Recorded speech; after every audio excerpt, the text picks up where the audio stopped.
everybody. Thanks for joining us today. Frank Wassenberg here on the CX Experience. And today we've got John Lynch. He's the Senior Vice President of Sales for CCaaS services at Serenova and the new Lifesize joint venture company. Very excited to have him on the call today. Kaylee, it took a lot of doing to get him on the call because, John, I got to tell you, everyone says you've got an interesting road to plow right now. You've merged the two companies.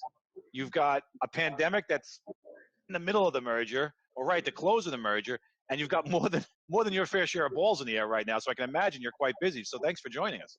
Yeah, absolutely. Thanks for having me, Frank. Appreciate it. Excited to have you on today. I mean, I think one of the things that people are kind of going to ask or want to know right off the bat is how hard has it been? And tell us a little bit about this merger since you did it, and then 3 days later they locked down the United States. Basically, I can imagine it made it really interesting for you. Yeah, no, it's exciting times here at Serenova. We spent about 6 months trying to get the merger done, working with Lifesize. Lifesize is a well-known brand in the video conferencing CCaaS as a service, global footprint. About 50% of the revenue is outside of the U.S., so truly global, 9 global offices. And they're actually coincidentally headquartered here in Austin. So Serenova is headquartered in Austin, right, and Lifesize is just 4 miles away. And so that made good sense. As we see CCaaS and UCaaS kind of coming together, and we were looking to expand our footprint in our cloud offering, and had a lot of customers asking for, especially during this COVID crisis, telemedicine, good, use cases for video conferencing where, people can't go into the doctor's office or are asked not to come in. And so being able to leverage video, leveraging Lifesize, and then the Serenova contact center as a service, bringing those two technologies together during this pandemic, it's been a good fit.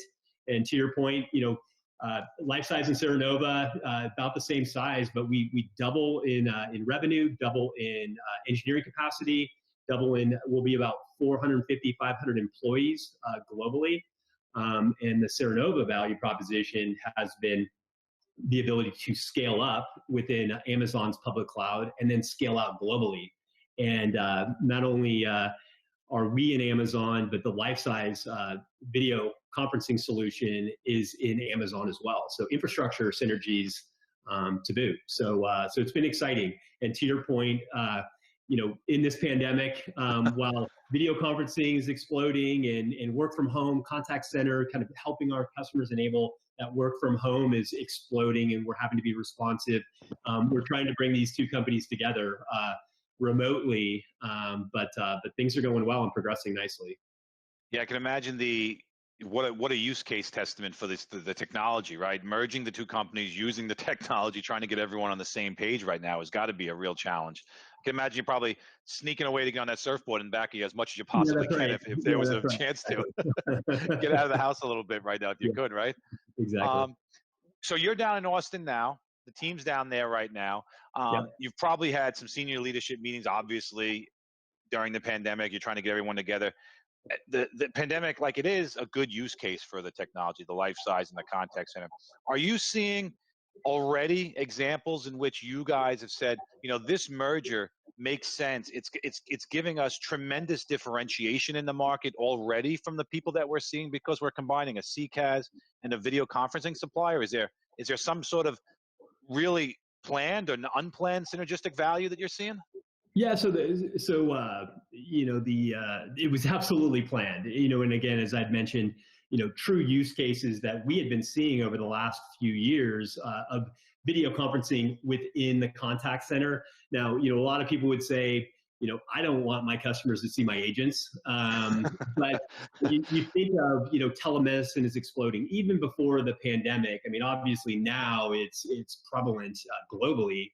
But prior to that, telemedicine is starting to really gain some traction in high wealth financial institutions, customers like Royal Bank of Canada, or UBS, where they want to see their broker and have a conversation with them. So they're definite use cases. We have a customer out of Brazil that manages all the electric vehicle charging stations throughout Europe. And so imagine you're pulling in your electric vehicle to get a quick charge at midnight. and you get an error on your dashboard and things aren't working. So you're going to call into the contact center. The setup time for that is long. And so it's taking, to explain, depending on language barriers, explain the error, to be able to switch to video and show the agent actually what you're seeing on the dashboard can get them charging quickly and back on the road. So lots of use cases. So the synergies, we saw that when we put these two companies together. And then, yeah, in this kind of unfortunate pandemic that we're all dealing with, work from home, and that is Serenova's roots. So we started actually 20 years ago as a true cloud BPO. And so there was this, and the company name at the time was LiveOps. And so what we did is we saw this at-home workforce, the soccer moms and dads that wanted to pick up a shift, pick up a few hours during the day to keep their kind of pulse on the workforce. We created a technology, because back in 2000, there was no platform that could deliver a call and a screen pop in a living room of somebody's home. And so you're trying to get people comfortable with voice over IP at that point. I can't. That's right. I remember those days. I mean, that was the Wild West. That's right. And it was dial up, DSL, bandwidth, and then server, and so we had to do all of this within a browser. So from the get-go, the premise of the platform was delivering low bandwidth, no software to the home, a screen pop. So customers like Pizza Hut. So being able to take a pizza order, and deliver that in the living room. And then the next call that agent would have at their home would be from Blue Cross Blue Shield, answering benefits questions. So we created that technology, and that business grew in 2000.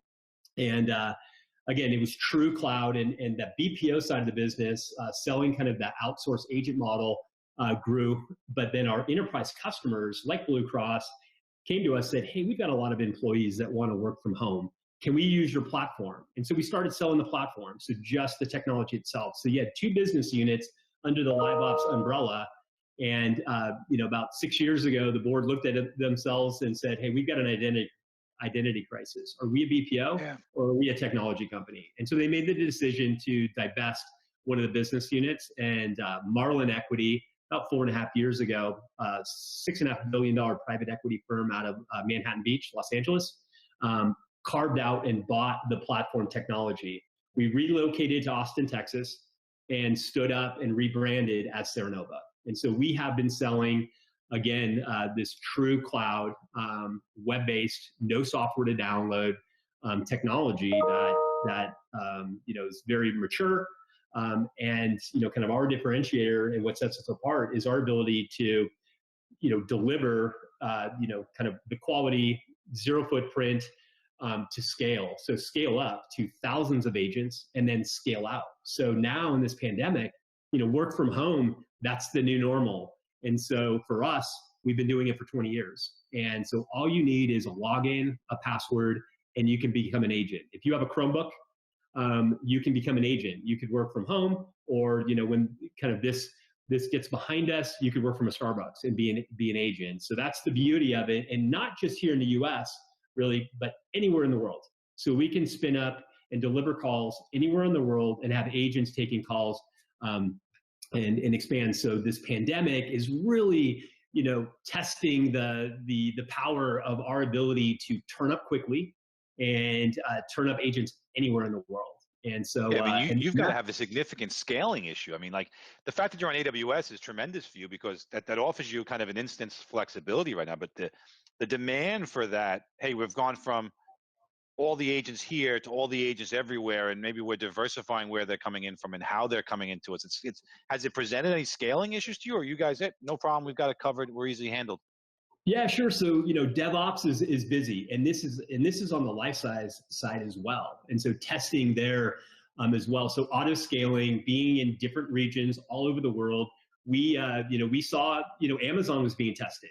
And so while we have auto scale and allow it just the elasticity and the burstability within the infrastructure, we had to spin up 3 new availability zones in different countries to support the capacity. So our operations team, hats off to them, on both the Lifesize side and on the Serenova side, to be able to be, kind of responsive, monitor the health, and spin up different Amazon regions to take the capacity. So we've been running, 100% rock solid on both our video conferencing side globally and on Serenova side, just spinning up agents and video conferencing sessions every single minute.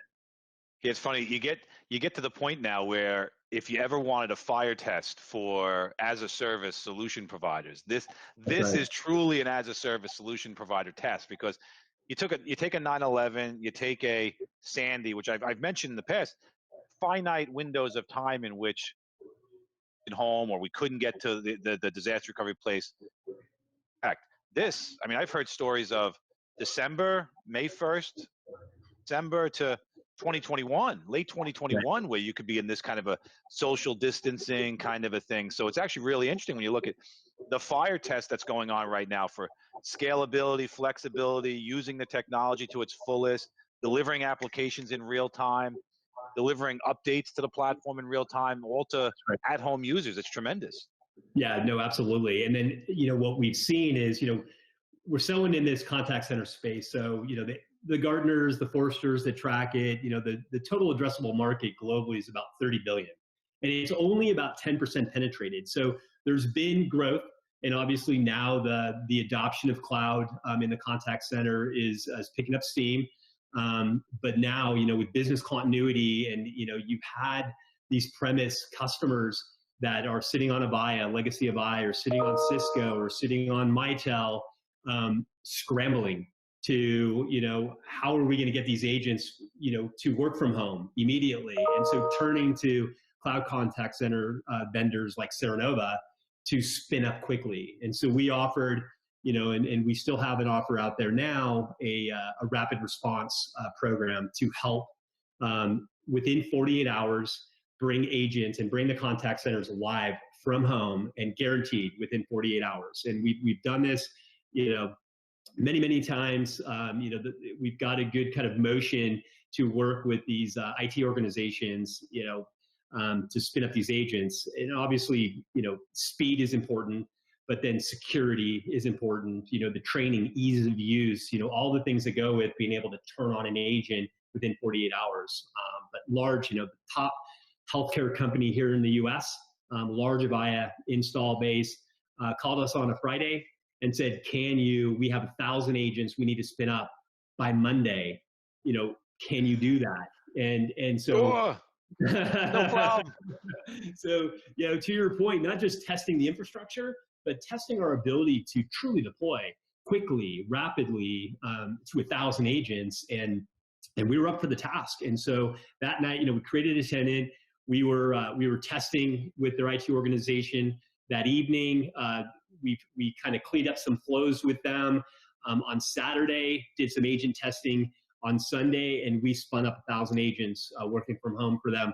And again, this is a healthcare company, and is in this pandemic, what they're saying is, don't come to the hospital, call. And so the phones are blowing up. And so being able to do scheduling and just answer questions about COVID, it was imperative that these agents were up and running within 48 hours. And so we've done that globally now for, primarily a lot of healthcare, financial services as well, that we've been doing that. But testing our service delivery, testing the software, the ease of use of the software, testing the security, all the questions, because, you're delivering these call types to the home. So they want to make sure that it's secure. So all of our PCI certification, kind of the HIPAA questions that come up and arise by compliance are checked, and then you got the infrastructure where it's just. That's been a lot of the questions we've got.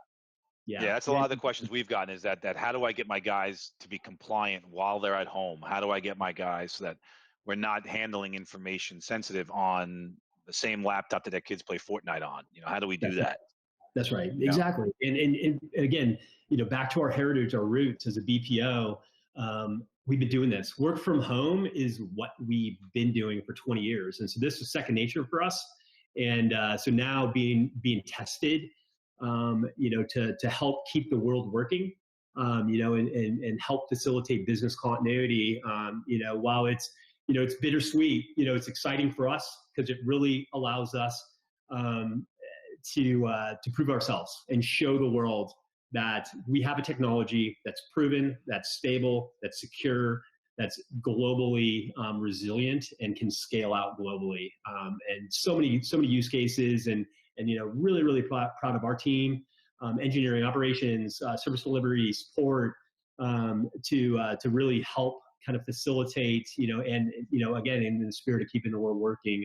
It's been exciting times on that front to really do our part. So I've seen a lot of these 48-hour stories, right? And 1,000 users for healthcare is one of the more powerful ones that I've heard. It's actually really exciting to hear that kind of adoption. A couple questions that brings to mind. One, was it someone you were talking to for a long time and they were considering it, or did they just, no, fire drill, we've got to move? I'm very curious to see that switch that went off in someone's mind. Yeah, good question. It was both. So a lot of partners. So we have a lot of partners that sell premise and are moving slowly to the cloud. And so they got, especially the Avaya resellers and the Cisco resellers that, they just didn't have an answer. And so they turned to us as they've been slowly adopting and moving some of their customers. So it was just kind of an influx from them. Our customers, what we did is the existing customers as well, they were using Cloud Contact Center, but on-prem, they had the agents kind of FTEs in the kind of brick and mortar. Now they're going to let them work from home. They had a lot of questions. So we hosted daily webinars to our existing customer base on how to work from home and kind of best practices, and worked with their IT organizations, because we didn't want to deliver all call types. It was only certain call types that we're going to be able to deliver from home. So even our existing customers that have adopted cloud, there are some best practices that we were helping via webinar and one-on-one. And then, the pipeline, the existing pipeline, there was some acceleration on just, it wasn't the full kind of, lift and shift kind of move from prem and the full-blown omni-channel experience. It was quick, 48 hours. That's right, exactly. But it would help kind of move that and actually really good proof of concepts for them, that they had, right, so that they could actually see the software in action before they actually contracted with us. So so we're getting, and they've still got dependencies and stuff like that. Like, they've still got dependencies back on prem. They've still got stuff that's stuck there because it was a prem-based solution. So it's in 48 hours. I mean, you still had to, got calls coming in. That's right. People. That's now, right. did IT present you with some unique challenges about how to get the platform connected back to these premises-based solutions, or were you kind of in some kind of hairpinning or some kind of other design to make that work? Because that's a challenge. Yeah, so we would set up the phone numbers ourselves and just forward, a lot of times just forward the numbers that they had, because they're still calling in, but we would set up the IVR and the call trees and the queues in our system. But, we couldn't obviously rest forward the numbers that quickly. We needed to be quick. So a lot of it was forwarding, and then later down the line, some rest forward of numbers that would come over to us. But I mean, we've been doing this for 20 years, so we're skilled at it. We know what to do. Easy. No problem. Yeah. You don't even wipe the brow. It's not even hard for you. It's easy. Now you've got, sales kind of gets the accolades for that, right? Sales gets the accolades for this great thing. They brought in 1,000 seats, but now project management, those guys behind the curtains, implementation, those guys are somewhat unsung heroes in that kind of a story. I mean, that's a massive story to talk about. The project managers who are there in the trenches. Once sales gets the contract, these guys are in the background. They spend 48 hours with their hair on fire. Absolutely. And hats off to them again. So it's the service delivery, it's operations, it's support, it's all hands on deck. And, I'm grateful that we have a team that is skilled and willing to help out and to work tirelessly through the night and on weekends to get these customers turned up. And honestly, no complaints from anybody. People are just doing it because they know that's the right thing to do. And, we're going to keep the world working, and we're going to work through the weekend and get it done, and then, DevOps, operations, engineering, being able to make sure that we're delivering the calls successfully, call quality is good. And then the uptime's there, the reliability, so that scalability and the auto scaling that we're leveraging in AWS. And then it's the reportability. So insight, what's happened in the contact center, how many calls did we take, call types, things of that nature, so we can give that back to leadership within the company. So it really has been all hands on deck. I couldn't be more proud of the combined Lifesize Serenova team that have really stepped up on both sides, because the same thing happened on the video conferencing side, just getting throttled. And again, this is not just US, this is global. So Asia Pac, Oz, Brazil, Italy, DOC, I mean, everywhere, we're having to do this. So it truly is 24/7. No, it's got to be now. Do you think when you look, let's go 6 months out? I mean, because it's kind of an interesting point right now. We've kind of been waiting for CCaaS to grab a chunk of the market, right? And I'm with you. Like, I'm the CCaaS practice leader for our organization. I live and breathe in it, so I can attest to the values of it.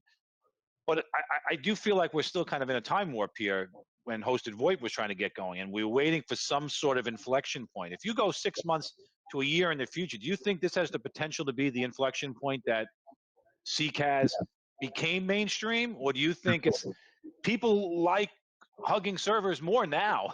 I'm curious what your feeling is there.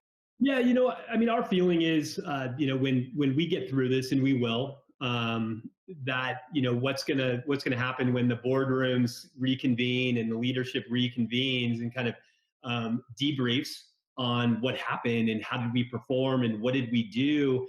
And a lot of these companies were really the premise companies were caught on their heels and really had to scramble. And so they are going to look to their CIOs and COOs and IT leaders to be prepared for when it happens again, because business continuity, I think that's the theme, and leveraging cloud is the answer. So I think you will see acceleration. We've seen it obviously, but only 10-11% of the total addressable market. It's still so small. Yeah, and the projections were about in the next 3 to 5 years, about 4 or 5 billion would move to the cloud. Pretty healthy chunk. So we're seeing a lot of acceleration, but I wouldn't be surprised to see that kind of TAM double in projections over the next 3 to 5 years as companies look to the cloud and move away from the premise solutions. 100%. Yeah, I mean, there is a certain point where you look like, you could say they did get caught back on their heels a little bit, saying, hey, I've got this premises-based solution. Now I've got to get 150. In the case you gave us, it would be almost 1,000 VPNs set up for these people to come in and maintain some level of compliance. I mean, that IT would have been flooded. I mean, the way you guys can do it, you can scale and you can manage it so quickly. Now, if you take a look at that same 6-month window out, I can imagine there's a little bit where you guys had merger, then you have the pandemic and the responsiveness and everyone kind of catching their breath from getting everybody up and running. And now you've got R&D kind of running on parallel tracks. I mean, are there any sort of really cool things that you guys are going to be able to launch either as a result of what you've seen a need for here, or is there any sort of things that you guys had in the hopper that you say, wow, thank God we had that thing working because we're going to want that now, or people are asking for it? Yeah, 100%. I mean, obviously acceleration and testing of new features, both on the video conferencing side and the Serenova side. We're just launching kind of a new, more robust BI tool within CX Engage. Our customers, they want, access to the raw data and really be able to create blended SLAs and do, Avaya has been the gold standard of reporting. And so really turning to us to get that robust, because every single company looks at data differently.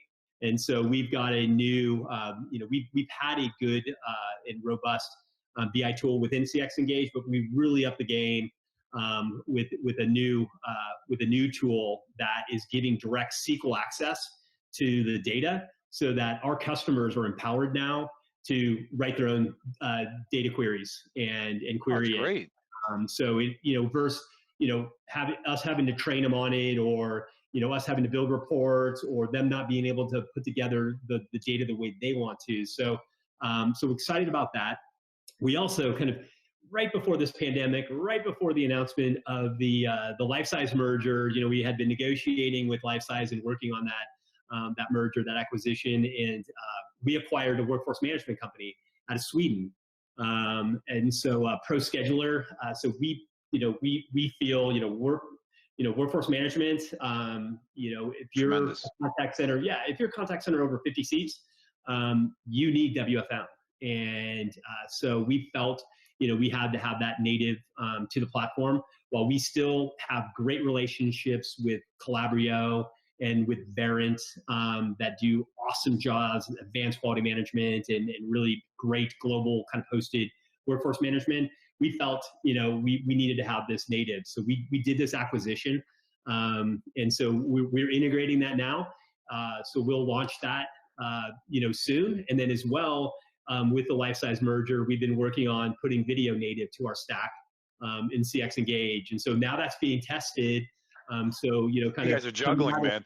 You're juggling. Yeah, totally. Yeah, lots going on. And, and again, leveraging this great tool, Lifesize, the engineers, they're banging code, they're working, they're having their team meetings.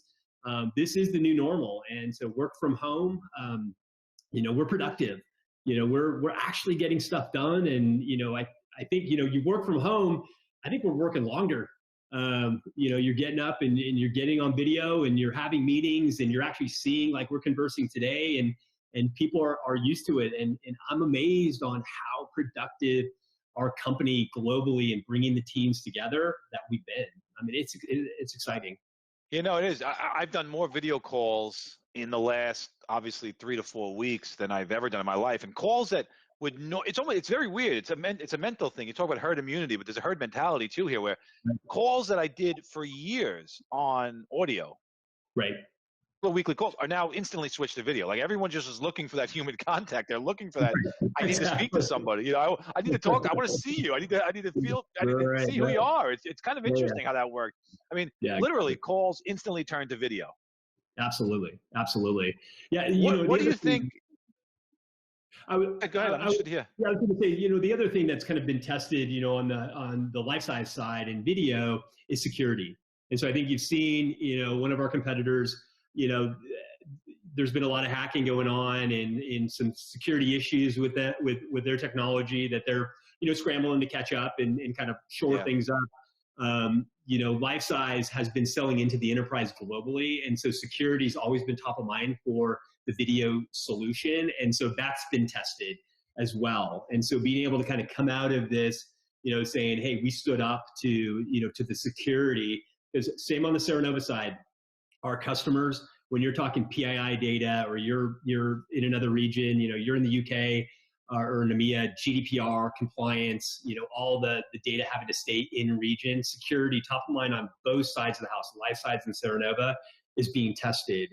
And so excited kind of to be able to show that to the world as well, that these combined solutions are able to deliver that secure experience and trust us with their data. Yeah, I think when that's obviously, listen, when things start getting into the news about problems like you're talking about, it becomes a real scary situation, and everybody starts to pull back and everyone starts to question. I think people in this kind of, I don't want to call it a .com-y age, but I think this really easy app age where people just kind of like something because it's easy. Right. Where 10 years ago, I feel like people just put so much more scrutiny into security. And now it's almost like there's an assumption that security's there. And they sometimes, maybe not massive enterprise, but I see a lot of organizations kind of make an assumption that if they check it, yes, we're secure, or yes, we do some level of encryption, they kind of move on because apps are so easy to get now and no one reads the terms and conditions and things just move on. And there's that kind of B2C mentality that sometimes comes to B2B. And it's a danger for people to not really understand where their information is being secured, how it's being secured, how secure is your environment. Yeah, absolutely. It's a challenge. It really is a challenge there. Now, if you guys looked at, you've mentioned healthcare, obviously very secure. You've looked at high-end financials, very secure. Are there any other verticals that you look at that say, hey, Serenova, we're security focused, this is who you should be looking at? Or is there any other verticals that you have really powerful inroads with? Yeah, absolutely. Retail. Secure transactions, so credit card information. So being able to take that credit card data information and mask the cards and things of that nature, record those transactions. So that's prevalent for us. Big vertical, state and local gov, utility companies, start stop service, So yeah, absolutely. And then the payers. So not just healthcare like hospitals, telemedicine, but the Blue Cross Blue Shield. So the payers calling about your benefits, things of that nature, are a very strong vertical for us. Yeah, it's some of those firms you mentioned kind of are not really the early adopters of a technology, right? Most of the hospitals that we work with are still kind of in that premises-based world, and they like it, they hug it, they want to stay there. So That's getting right. that move is a testament to the platform. It's a testament to the adoption rates of those things for people because they're very comfortable with where they are. They like that thought process. Yes. So it's forced that change, forced that new thinking, and they've had to embrace it. And so yeah, I think coming out of this, in the coming months, I think there's going to be a lot more comfort around embracing cloud contact center, and we've been able to prove what we can do. What this large healthcare company here in the U.S. The CIO said there is no way we're getting our agents off of your platform. I mean, just moving from Avaya and that agent experience to CX Engage. The CIO is like, this is the best Trojan horse ever for you. We are never going to get this off, out of the arms of these agents. They won't want to come off. So, which is great to hear. Which is great to hear for us. And that's huge. Listen, one, that's a testament. One, you got to get that guy on video as fast as possible. But two, that's an often forgotten thing, I think, significantly with the premises-based providers.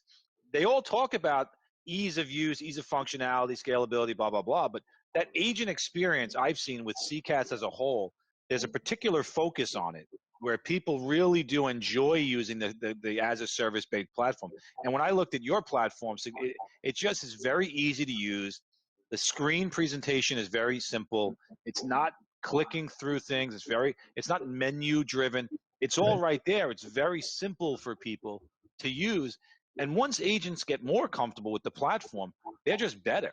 They're just easier to work with, and they're happier to work with. And it translates to the clients. It translates to the service provider. Exactly. Now, where do you see, if you look at Serenova as a whole and you say, hey, we're trying to drive customer engagement, but we're also trying to drive agent engagement.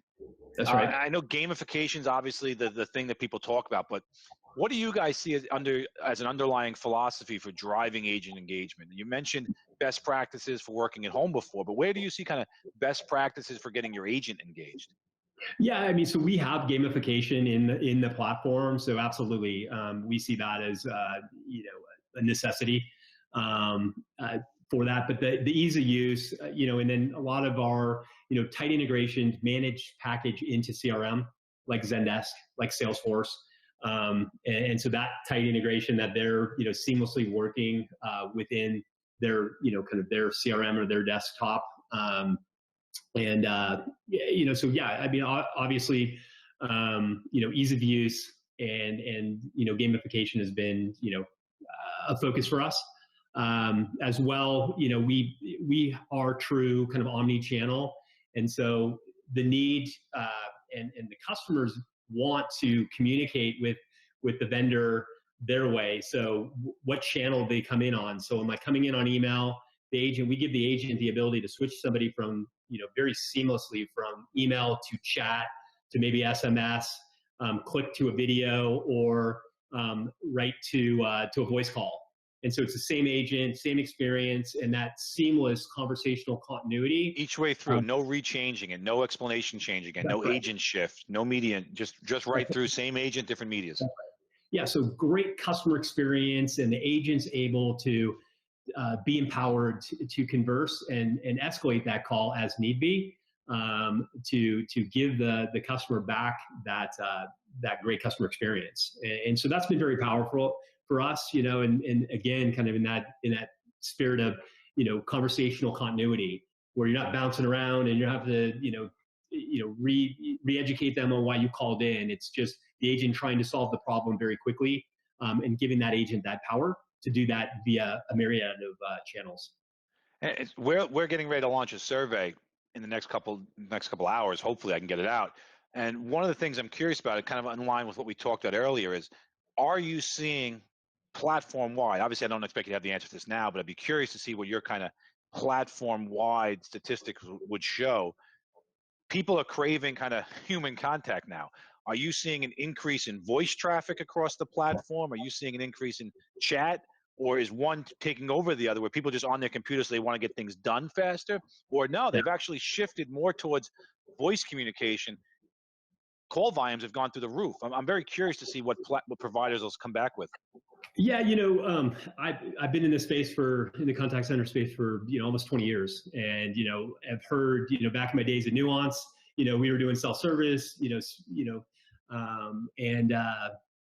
voice was going to be dead. And it was all about self-service and call deflection and voice is not dead. I mean, voice continues to actually grow. In this pandemic, people want to talk to somebody. They want to understand, especially if they're calling about COVID and I have questions, and they want to talk to somebody. They want to talk to their doctor or what have you. So yeah, voice is exploding. But just, even prior to the pandemic, we were seeing, voice is not declining, but we are seeing an uptick in chat. And so having, we've got, integrations into WhatsApp. So if you're, in Europe, so there are different channels that are prevalent depending on the region and the globe you are. And so it's important for us, in kind of different generations want to communicate, with their vendor differently. And so some want to just chat. I don't want to talk to anybody. And so we need to offer that. And so we were seeing kind of an uptick of the digital channel. But voice is by far still the prevalent channel for our customers. Yeah, social. You bring up social and you bring up generation, so it's almost like it's a layup to ask the questions, right? Mm-hmm. But social's been one of those kind of channels that stake in it because it's important for certain industries. But I've never really been a big user of it myself. Yeah. But in this situation, sometimes call centers are jammed up, and I've actually done a quick side survey over the last 3 weeks where out over social. It's amazing how fast I'm getting responses back from organizations on social, as opposed to just calling into the 800 number. It's almost like people are screaming from the mountaintops on social, and they're getting answers quicker because they can't afford the bad press now. That's right. Yeah, exactly. Well, in a lot of, kind of our competitors and the premise companies, the social channels were different agents. So they had silos. So we've got 10 agents that take this skill type and they do that channel only. Well, with our solution, we give the flexibility that all agents can be trained and can take every single channel. And so, and you allow the customer to come in and the agents to switch between channels versus it being a particular group. So that's been very, very powerful. Well, they priced it real weird, to be honest with you. I mean, it becomes super expensive to have all monitoring agents. It's crazy. It's right. You guys are doing it a little differently, obviously. Yes, we do. Yeah, and so some of our packages, include all channels. You get all you can eat, all the channels. So we have it kind of tiered depending on the customer. So we don't price you to death by every single little channel that you want. Oh, it's the death by 1,000 cuts. I want to get this. I want to get that. I want to get that. It's brutal when you start looking at some of these things. So let's go forward again. 6 months out now. You're obviously looking at work at home being something you guys had no problem, you could do easy. But now you've got people kind of going back to the contact centers. If it is, I'm just picking 6 months as an arbitrary date, but where do you think contact center managers are going to struggle? People back into the office. Do you see them struggling getting people into the office? Do you see the struggle with maintaining social distance, or what kind of advice would you have just based on your own industry knowledge, saying you're going to have a hard time getting people back here? Yeah, I think it's actually great. I think it's going to become the new normal that companies are actually comfortable with people working from home. Given that flexibility, I think it broadens the opportunity to expand your workforce cost effectively throughout the country or throughout the globe and leverage agents differently versus having to have them drive into that big, contact center. So I think there will be that shift of mentality that, we were actually really, really productive. So this is a good kind of 3 month, 6 month test of work from home that's forced. But I think as our customers and these premise contact center companies go and look at the data and look at, customer experience, CSAT scores, NPS scores, they're going to be pleasantly surprised that there was lots of productivity and that they can actually work from home, have agents anywhere. So I think it really helps sell that notion. And maybe there'll be more flex time where people come in into the contact center, but then are able to work from home, a couple days a week. So it will be interesting to see how this unravels. If you look at productivity levels now, there's going to be a significant skew upwards after this, because I know if my wife right now was a contact center agent, I mean, we've got 4 kids at the house right now. She's working she would be able to work probably in 1 hour increments before they got crazy. They get, Right. the homeschooling is now, that all disappears. Yeah. So you have to look at it as a positive. Like any productivity that you're seeing now side is only going to get better when Absolutely. the distractions aren't there, when the fear, the uncertainty, and doubt isn't there for people. That's So right. you're right. I think your example is probably a really great case study to say productivity gains were here in the office. Maybe they're here when they're done, but this is kind of a skewed number. They should be up here when we're done. I mean, that's right. That's a great testament to this. This is something that we should really think about considering. Contact center managers have to look at. Do you think technology is well, that's not really a great question. I think it's probably the reverse. Technology makes managing them so much better. Technology makes managing those agents so much better that you almost don't need the office with all the levels. Like take Serenova, for example. The stuff that you give an organization to manage their people is tremendous. I mean, you've got huddle rooms, you've got the gamification tools, which are out. But what do you think a guy who's used to being in the office, managing a team, doesn't have to manage agents at home? I don't know what they would. Yeah, no, they're not missing anything. They're actually, to your point, leveraging our technology. They're picking up so much more visibility into what's happening with their customers, their consumers, the performance, the quality, because we still, we have the quality management tools native to the platform. So the call recordings, quality management, scoring the agents, we're empowering them that. Then scheduling, I mean, just imagine, leveraging workforce management. Now you have all these agents all over the place working from home. You got to schedule them and having that visibility. So giving and empowering these contact center managers with these tools to manage these employees at home. I mean, they're going to want that when they move back to the premise, when they bring their contact center folks back. So let me put you on the spot a little bit here. Sure. What would you say that if you're the director level, the manager level, or even the C-level person looking at this window of time where we're working from home, what would you say are the 2 or the 3 most critical stats to look at to where this is a proven win for you guys having these people at home? Yeah, sure. So I think, it's going to be the basic stats of, the queue times. So then it's the average handle time and first call resolution. So are they calling back in? Did they get the problem solved? And then it's NPS scores. So it's the traditional metrics. I'm really excited to do the look back. Me too. Right. And look at, okay, we had these agents working. Here's the call type. And this is what it was in 3 months prior to work from home. And here's now the fresh snapshot, same call types, same agents. And what's the queue time, average handle time, first call resolution, and kind of those stats and metrics, and measure those. And I think there's going to be a clear distinction that, hey, it's maybe even more productive to have these agents, in the comfort of their homes and less stressful. Now let's get the kids back to school. Please. Exactly right. And then we can just kind of get our hats on focusing on our jobs. But yeah, I'm really looking forward to this kind of case study to do this look back for sure. Yeah, I can imagine if your marketing team's got their act together, they've started this process already, because this is going to be a big one for everybody to look back on in 6 months, depending on when they reopen it. Now, I'm in New York, obviously. I've got kind of I've got one of the epicenters, if not the epicenter, for what's going on right now. You're down in Texas, somewhat different mentality. What's your gut telling you? Just curiosity here now, conversationally. What's your gut telling you? Back time. What are you thinking? When do you think we're back to somewhat of a normal situation here? Yeah, it's gonna be months. I wouldn't be surprised if it's not August, September.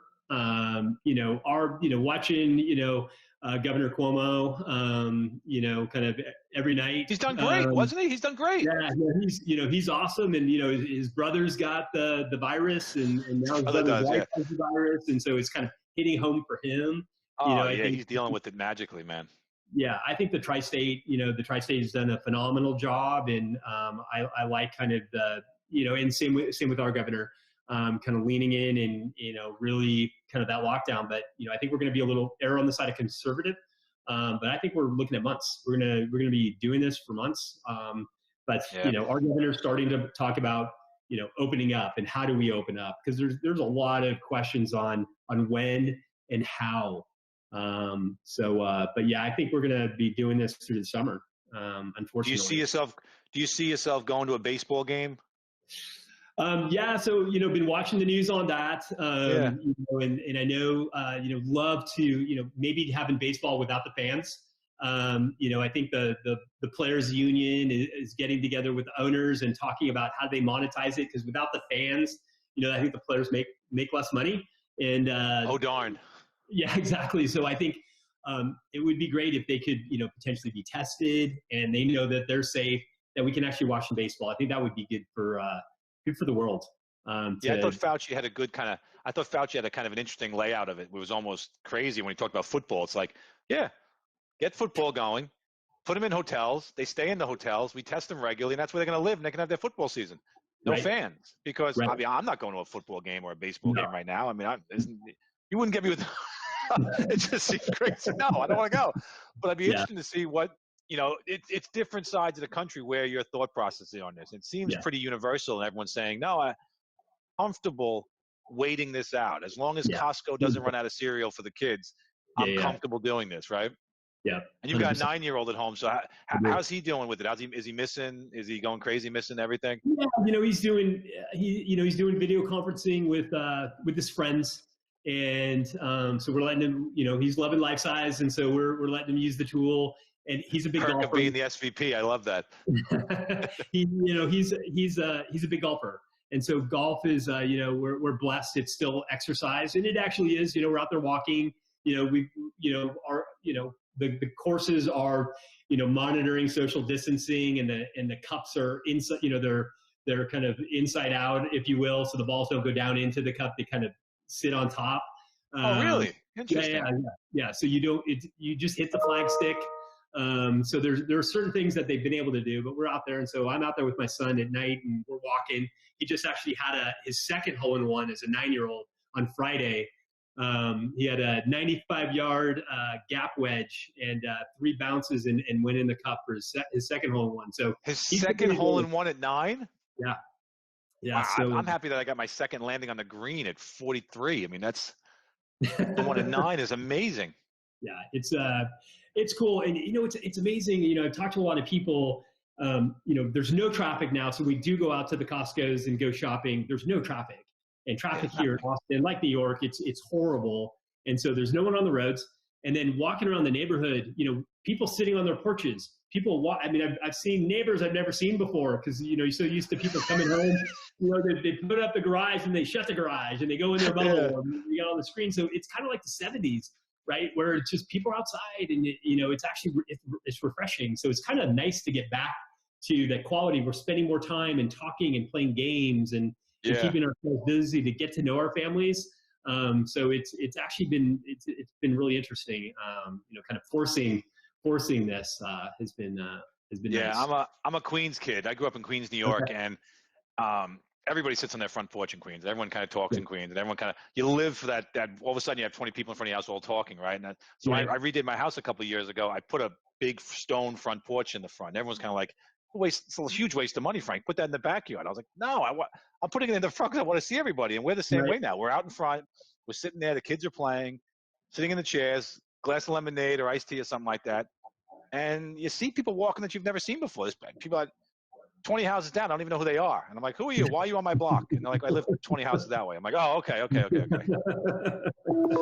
But hey, listen, I've grabbed up. I'm looking at the meter here. I'm at 58 minutes of your time here. This was tremendous. I know you're probably super busy. I don't want to gobble up any more time than I can. my partner and I got started on this thing where we were going to have people come into our office. And 3 days before the lockdown, we had cameras, we had all this stuff bought, a new desk set up in the office to hang out with people, and then they announced a lockdown. In my living room now, and I've got my kids upstairs kind of locked in the doors so they don't come down crazy in the recording. You've been great. I want to give everyone a break. You've been wonderful. Is there any last thoughts you have, John? Kind of just to kind of close out. I appreciate your time. Yeah, no, I appreciate it. It's great to meet you, Frank, and I appreciate the time. And just stay safe. And look forward to catching up in maybe a few months' time and kind of doing a look back and see kind of where we are as people, as we start opening up our states and see what happens in the contact center. I think we're cloud contact center, video conferencing, work from home, the new normal, and being able to kind of leverage our platform that we've been working hard on evangelizing. I'm excited to kind of see how that grows in the future. So yeah, pleasure spending some time with you, and I appreciate it. You as well. And I'll give you the results of our survey that we're doing. Cloudlinx is launching that survey. I'm going to get that out today. I want to get that out today. Okay, cool. And it's all about kind of the stuff we talked about today. So it's very topical for me. Awesome. But listen, thank you very much. I appreciate it. And best of luck to you and with everything you got going on, man. Good luck. Thanks so much.